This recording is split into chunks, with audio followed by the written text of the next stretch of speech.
Dear viewers and learners, Englishlabbd-com YouTube চ্যানেলের পক্ষ থেকে সবাইকে শুভেচ্ছা ও স্বাগত।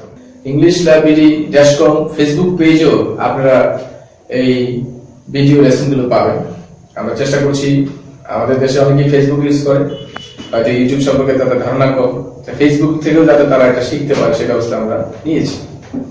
তো আমরা আজকে রাইট ফর্ম অফ ভার্বস নিয়ে আলোচনা করব। তো এখন আমরা স্ক্রিনে চলে যাব। আমরা কিভাবে পরীক্ষায় রাইট ফর্ম ভার্বস অ্যানসার করব একটি কোশ্চেন নিয়ে আমরা বিস্তারিত আলোচনা করব। তো আমরা ইন্ট্রোর পর চলে আসছি, শেষ পর্যন্ত ভিডিওটি দেখবেন। Thank you.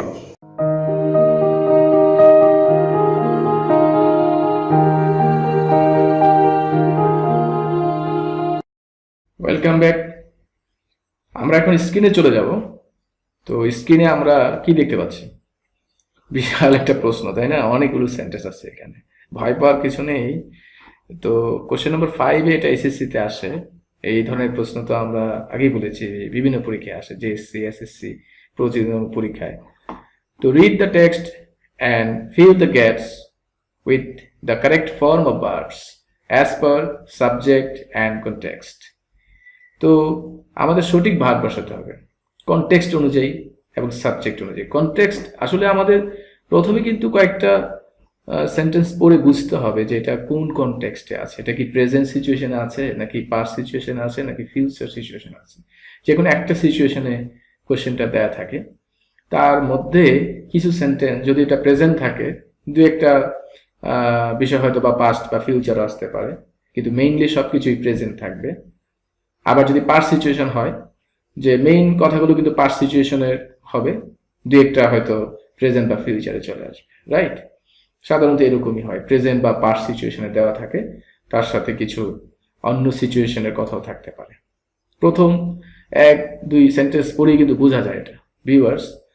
তো বিশেষ করে যারা স্টুডেন্টস আছে তাদের জন্য এটা খুব গুরুত্বপূর্ণ একটা সিক্রেট বিষয়, যে আমরা প্রথম দু একটা লাইন পড়ে কিন্তু বোঝার চেষ্টা করবো যে এটা কোন situation. For example, an ideal teacher knows the art of teach. প্রথম সেন্টেন্স থেকে কিন্তু বোঝা আছে, নোজ লেখা আছে, এটা কিন্তু নো লেখা নাই, উইল নো লেখা নাই। তার মানে কি প্রেজেন্ট সিচুয়েশন এটা আছে, যে একজন আদর্শ শিক্ষক জানেন দ্য আর্ট অফ টিচ, এইভাবে দেওয়া আছে। ঠিক একইভাবে পরের সেন্টেন্সগুলো এভাবে আসবে শেষ পর্যন্ত। তো আমরা প্রথম সেন্টেন্স থেকেই কিন্তু বুঝে ফেলছি যে এটা প্রেজেন্ট সিচুয়েশন। অনেক সময় হয়তো দ্বিতীয়, তৃতীয়, চতুর্থ সেন্টেন্স পড়তে হতে পারে। তো একটা সিচুয়েশন বুঝতে পারলে কিন্তু কাজটা অনেক সহজ হয়ে যায়। তো আমরা একটু এই এতগুলো সেন্টেন্স একসাথে দেখলে আমাদের কষ্ট হচ্ছে, আমরা একটু সহজ করে দেখব, ছোট করে দেখব। For example, an ideal teacher knows the art of teach. Number A তে টিচ দেওয়া আছে, একটা ভার্ব, শিক্ষা দেওয়া। তো একজন আদর্শ শিক্ষক নোজ মানে জানেন, প্রেজেন্ট সিচুয়েশন আমি একটু আগেই বলেছি। কি জানেন? হোয়াট, কি? The art of teach. তো টিচটা এখানে টিচিং হবে। আমরা হয়তো অনেকেই অ্যান্সারটা দিতে পেরেছি, আর যারা না দিতে পেরেছি আমরা শিখলাম যে অব একটা প্রিপোজিশন, তারপরে যে ভার্ব আসবে সেটা কিন্তু নাউনের কাজ করবে, আর ভার্বের সাথে আইএনজি দিলে কিন্তু সেটা নাউন হয়ে যাবে। Like the art of teach হয়ে যাবে the art of teaching. The art of teaching মানে কি? পড়ানোর কৌশল তিনি জানেন। একজন আদর্শ শিক্ষক পড়ানোর কৌশল জানেন। এখানে প্রশ্নটা কিন্তু নো নিয়ে হতে পারতো, তখন আমরা অ্যান আইডিয়াল টিচার নোজ দিতাম, যেটা এখানে দেয়া আছে, রাইট? তো নাম্বার এ তে অ্যান্সার হলো কি? টিচিং। পরবর্তী সেন্টেন্সে যদি আমরা আসি, তাহলে আমরা কি দেখতে পাই? ভিউয়ার্সদের জন্য বলছি, আমরা একটু ব্যাক করব, কারণ আমরা বলেছিলাম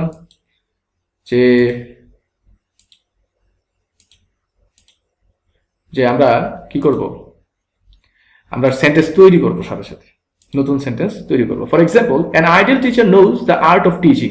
তাহলে যদি বলি আমরা an ideal batsman knows the art of bat, লেখা আছে এখানে, তাহলে কি হবে? ব্যাটিং।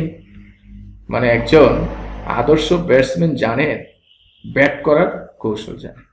তো যদি আমি একজন বাবুর্চির কথা চিন্তা করি, যে না আইডিয়াল বা a good, an expert, right, cook knows the art of cook. তাহলে আমরা নিশ্চয়ই ভিউয়ার্সরা এটার অ্যান্সারটা করতে পারছি যে কুকটা তাহলে কি হবে, কুকিং, রাইট। আমি একটু পজ দিচ্ছি এই জন্য যাতে আমরা অ্যান্সারটা এখানেই প্র্যাকটিস করি। আসলে এই ভিডিওটা দেখার সাথে সাথে কিন্তু আমাদের আবার নতুন করে প্র্যাকটিস করার প্রয়োজন হবে না, আমি আশা করছি। এই নিয়মটা কিন্তু গেঁথে যাবে, পরবর্তীতে আমরা ইউজ করতে পারবো অন্য চ্যাপ্টারে, অন্য সেন্টেন্স তৈরি করার ক্ষেত্রে।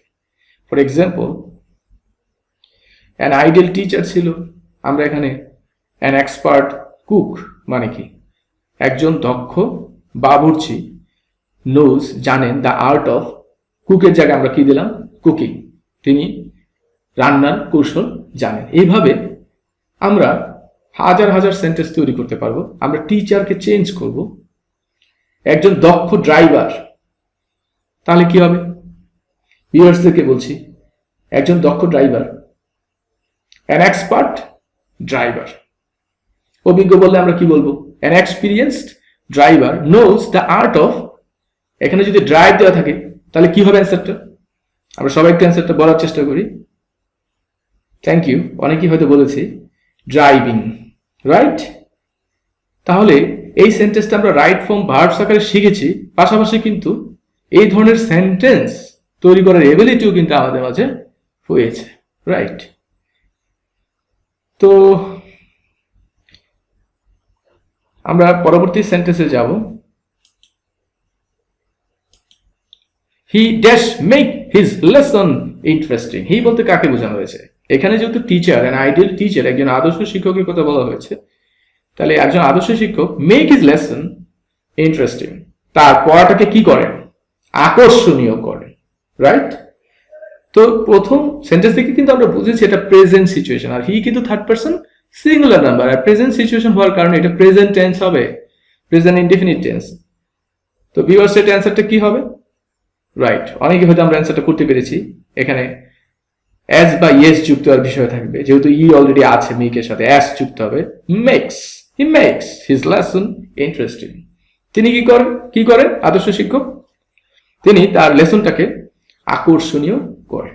তাহলে আমরা একটু আগে যেমন বলেছিলাম, যদি অন্য কোনো ব্যক্তির কথা বলি তাহলে কিন্তু একইভাবে আমরা বলতে পারবো যে তিনি কিন্তু চমৎকারভাবে গাড়ি চালান, তাহলে কি হবে, একজন ভালো ড্রাইভার, অভিজ্ঞ ড্রাইভার, যে এক্সপার্ট ড্রাইভার যেটা বলেছিলাম আমরা। তাহলে এখানে drive his car excellently, his car excellently, তাহলে কি হবে, হি ড্রাইভস, হি ড্রাইভ, ড্রাইভের জায়গায় কি হবে অ্যান্সারটা, হি ড্রাইভস, তিনি চালান, হিজ কার এক্সিলেন্টলি, চমৎকার ভাবে। একজন ভালো batsman like Tamim Iqbal, one of the best players of Bangladesh team. তো আমরা যদি তামিম ইকবালের কথা বলি তাহলে আমরা যদি এখানে প্লে দিতে পারি, ব্যাট দিতে পারি, যে হি ব্যাট এক্সিলেন্টলি, তাহলে আমরা কি লিখবো, হি ব্যাটস, অ্যাস যুক্ত হবে, he bats, right, he bats, he plays, right. তো এটার অ্যান্সার হলো কি, নাম্বার বি, মেক্স। ওকে, আমরা একটু সামনে চলে যাব। হিজ মেথডস, হিজ কাকে বোঝানো হয়েছে এখানে, অ্যান আইডিয়াল টিচার, একজন আদর্শ শিক্ষকের মেথডস, পদ্ধতিগুলো dash convincing and inspiring, right. কি বলছে, কনভিন্সিং অ্যান্ড ইন্সপায়ারিং, এটা মানে খুবই উপভোগ্য এবং উৎসাহজনক, মানে ছাত্রছাত্রী এটা খুব বুঝতে পারে সহজে। তাহলে এখানে সাবজেক্টটা কি আছে, হিজ মেথড আছে নাকি হিজ মেথডস, আমরা একটু খেয়াল করি, হিজ মেথডস এস আছে প্লুরাল, তাহলে আমরা এখানে কি লিখবো, যেহেতু এটা প্রেজেন্ট সিচুয়েশন, এম ইজ আর এর মধ্যে আমরা অবশ্যই আর সিলেক্ট করব, আর কনভিন্সিং অ্যান্ড ইন্সপায়ারিং। তাহলে আমরা যদি তামিম ইকবালের কথা বলি তাহলে his batting style dash awesome. For example আমরা একটা সেন্টেন্স তৈরি করছি যে হিজ ব্যাটিং স্টাইল, মানে Tamim Iqbal's or his batting style, B লেখা আছে, অসাম।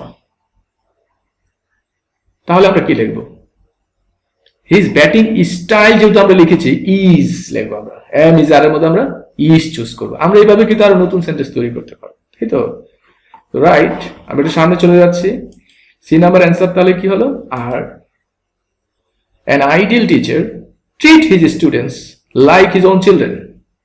একজন আদর্শ শিক্ষক ট্রিট আছে, তাহলে আমরা বুঝতেই পারছি না একজন আদর্শ শিক্ষকের কথা বলছেন এবং এটা প্রেজেন্ট সিচুয়েশন, তাহলে এটা হবে কি ভিউয়ার্সদের আমরা অন্য কি হয়তো অ্যান্সারটা বলতে পেরেছি, রাইট?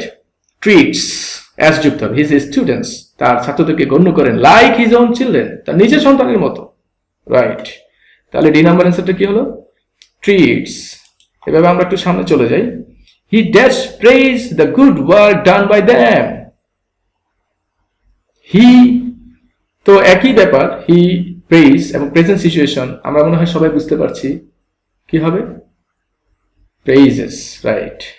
প্রেজেস প্রশংসা করেন, তিনি প্রশংসা করেন the good work done by them, ছাত্রদের কর্তৃক যে ভালো কাজগুলো করা হয় তিনি তার প্রশংসা করেন। তো আমরা যদি ক্রিকেট মাঠে চলে যাই, মাস্টাফি, হ্যাঁ, তো ক্যাপ্টেন মাস্টাফি প্রেজেস, তখন প্রেজটা কি হবে? Praises the good work done by his mates, মানে তার সাথে যারা আছেন তাদের দ্বারা যে ভালো কাজগুলো করা হয় সেটা কি করে? প্রশংসা করে, উৎসাহ দেন। তার খেলোয়াড়দেরকে কি করেন? উৎসাহিত রাখেন, মনোবল কনফিডেন্স গ্রো করেন। তাহলে সেখানে কি হবে? হি এনকারেজ যদি দেওয়া থাকে, he encourages the bowlers, fielders, everybody. Okay, তাহলে ই নাম্বার অ্যান্সার হলো কি? Praises. Next one, if any student commit some mistakes he is not very harsh to him। তাহলে এখানে কি দাঁড়াচ্ছে? এনি স্টুডেন্ট, এটা কিন্তু আমাদের কন্ডিশনালস ভিডিওটা আমরা দর্শকদেরকে বলবো এখানে আই বাটনে চাপ দিয়ে আমরা যাতে কন্ডিশনালস দেখে আসি। কন্ডিশনালস দিয়ে কয়েকটি ভিডিও আপলোড আছে, সেখানে আমরা কিভাবে ইফ দিয়ে zero conditional, first conditional, second conditional, third conditional ও থার্ড কন্ডিশনাল অর তৈরি করা যায় সেগুলো বিস্তারিত আলোচনা আছে। সেই ভিডিওগুলো বিডিসক্রাইব সফটওয়্যার দিয়ে করা হয়েছে যাতে স্টুডেন্টসরা ভালো বুঝতে পারে এবং একটি সেন্টেন্সকে কিভাবে সেটাকে জিরো করা যায়, সেটাকে ফার্স্ট করা যায়, সেকেন্ড করা যায়, থার্ড করা যায়, থার্ড অর করা যায়, সেগুলো সেখানে সুন্দরভাবে আলোচনা হয়েছে। তো এখানে প্রেজেন্ট সিচুয়েশন হওয়ায় ইফ এনি স্টুডেন্ট কমিটস হবে, এক নম্বর অ্যান্সারটা হবে কমিটস, এবং এটা কিন্তু প্রেজেন্ট, ইফ অংশযুক্ত অংশটি প্রেজেন্ট এবং পরের অংশটিও প্রেজেন্ট। কি আছে? He is not very harsh to him, zero conditional আমরা বলতে পারি। যদি কোনো ছাত্র কিছু ভুল করে, he is not very harsh to him, সে অনেক কঠোর বা কর্কশ হয় না তার প্রতি। তো এক নম্বর অ্যান্সার হলো কি? Commits, right? হি ট্যাক্টফুলি, মানে an ideal teacher tactfully, কৌশলগতভাবে makes the student, G number, realize his mistakes। এখানে একটা positive verb, makes the student realize, তার ছাত্রদেরকে উপলব্ধি করান, তাদের ভুলগুলোকে উপলব্ধি করান। he tactfully makes the student realize, এখানে পজিটিভ ভার্ব, মানে শিক্ষক ছাত্রদেরকে তাদের ভুলগুলোকে উপলব্ধি করান। তাহলে এটা কি হবে? Base form, realise. যেহেতু অ্যাস যুক্ত হয়ে গেছে মেক এর সাথে, তাহলে এটা বেস ফর্ম হবে রিয়েলাইজ। বেস ফর্ম মানে রিয়েলাইজ। জি নাম্বার আনসার হলো রিয়েলাইজ। তো ভিউয়ার্স, an ideal teacher, একজন আদর্শ শিক্ষক, is never angry with his students, কখনোই রাগান্বিত হন না তার ছাত্রদের প্রতি। he behave well with all। তো এখানে কি হবে অ্যান্সারটা? বিহেভটা আমরা কি ধরনের ফর্ম লিখবো? কি বিহেভস লিখবো নাকি বিহেভিং লিখবো, বিহেভড লিখবো, উইল বিহেভ লিখবো? That's a question. আমরা মনে হয় অনেকে অ্যান্সার করতে পেরেছি, যেহেতু পিছনে আমরা যে সিচুয়েশনগুলো করেছি প্রায় সেম সিচুয়েশন এখানে একেবারেই, যে তিনি আচরণ করেন, ভালো আচরণ করেন উইথ অল, সবার সাথে একজন আদর্শ শিক্ষক ভালো আচরণ করেন। হি বিহেভস, তাহলে অ্যান্সারটা কি দাঁড়াচ্ছে? H number, behaves, right? তাহলে he interest in simple living and high thinking. আমরা অনেক সময় বলি যে আমি ইংরেজিতে দক্ষ হতে আগ্রহী, তখন আমরা কি বলি? I am interested in being expert in English. কারো হয়তো ইন্টারেস্ট আছে সে মিউজিকের প্রতি, তাহলে কি বলবে যে he is interested in music, right? তাহলে এই অ্যান্সারটা কিরকম হবে? I number is interested, he is interested, তিনি আগ্রহী, ইন সিম্পল লিভিং, সাধারণ জীবনযাত্রায়, অ্যান্ড হাই থিঙ্কিং, উচ্চ চিন্তায়। উনি উচ্চ চিন্তা করবেন কিন্তু সাধারণ জীবনযাপন করবেন। হি ইজ ইন্টারেস্টেড, তাহলে অ্যান্সারটা কি দাঁড়ালো? I number is interested. He never set a wrong example before his students. Never মানে কি? কখনোই না। তিনি কখনোই সেট, তাহলে আমরা মনে হয় সবাই বুঝতে পারছি সেটস হবে এখানে, তাই না?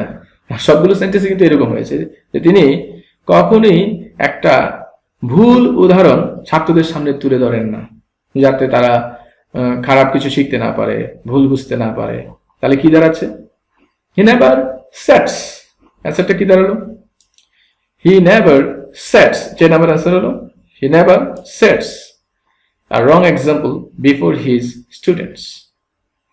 তাহলে যে কোনো ক্ষেত্রে আমরা এই সেন্টেন্সগুলো এভাবে আমরা ইউজ করতে পারবো। যেমন একটা ভালো ছাত্র, an ideal student বা a good student, a regular student, এই যদি আমরা দেখি এর জায়গায় never miss his class, an ideal student বা a good student never miss his class, তাহলে আমরা কি বলবো? never misses his class, কখনোই তার ক্লাস মিস করে না, রাইট? তার মানে আমরা কি বলতে যাচ্ছি? আমরা এই রাইট ফর্ম ভার্ব শেখার দ্বারা কিন্তু নিজেরা আরো অনেক নতুন সেন্টেন্স তৈরি করতে পারবো। যেমন তিনি কখনোই ভুল করেন না, হি নেভার মিস্টেকস।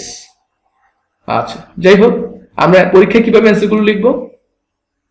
পরীক্ষা আমরা অ্যান্সারটা তো কোয়েশ্চেন নাম্বার 5, তারপর আমরা ABCD করে আমরা অ্যান্সারগুলো লিখবো। তো ভিউয়ার্স, আজকে এ পর্যন্তই। পরবর্তী টিউটোরিয়ালে দেখা হবে এবং আমাদের কমেন্ট সেকশনে আমরা কি ধরনের টিউটোরিয়াল চাই সেটা আমরা লিখবো, আমরা বন্ধুদের কাছে শেয়ার করব। এই ভিডিও টিউটোরিয়ালগুলো লাইক করব, কমেন্ট করব এবং শেয়ার করব। তো পরবর্তী টিউটোরিয়ালে দেখা হবে, সে পর্যন্ত আল্লাহ হাফেজ।